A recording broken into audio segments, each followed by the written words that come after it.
How much could you expect to receive for an unfair dismissal claim at an employment tribunal?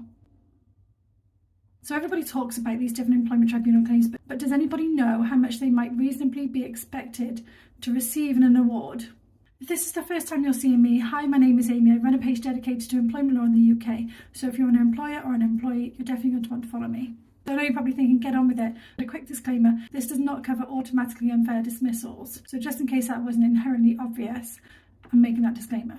Unfair dismissal claims, you need 2 years continuous service. An employment tribunal determines that you have been unfairly dismissed. These are the potential awards which might be included. First of all is a basic award. Basic award is calculated the same way as a statutory redundancy payment. The maximum weekly award amount. I'm going to base this off figures from the 6th of April 2024 because we're not far away from that. There's not that much difference. You can Google currently what the amount is, but these are from the 6th of April 2024. A maximum weekly amount of £643. So what your redundancy payment would be, you can quickly Google. There's lots of calculators online, depend on how long you've been with the company, your age and your weekly pay. And the total for the basic award is up to a maximum of 30 weeks pay, which is from the 6th of April 2024, a maximum of £19,290. So that's for the basic award element. Next up is the compensatory award. So this is less straightforward and more complex, and this is going to be based upon the losses that you put forward, that you claim that you have suffered. Again, from the 6th of April figures, there's a statutory maximum for this type of award, and it is £105,707. So the test that the Employment Tribunal will look at is what is just and equitable in all circumstances after looking at the losses that have been put forward. Losses might include a loss of wages, so from the date of your termination up until the date of assessment at the Employment Tribunal, loss of pension, health insurance, allowances, company car, etc. In unfair dismissal claims, they don't award anything for upset or stress. There's also a potential to uplift compensation between typically 10 to 25%. And sometimes where the employer hasn't followed the ACAS code of practice on disciplinaries and grievances. Alongside this, on a separate line of the schedule of loss, there may also be a loss of statutory rights. You work for a new employer for another period of 2 years to get your employment rights back. And typically that can be between £200 and £500.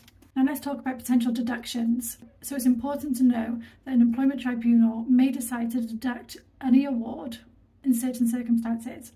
One of these is where the claimant is to blame for their dismissal.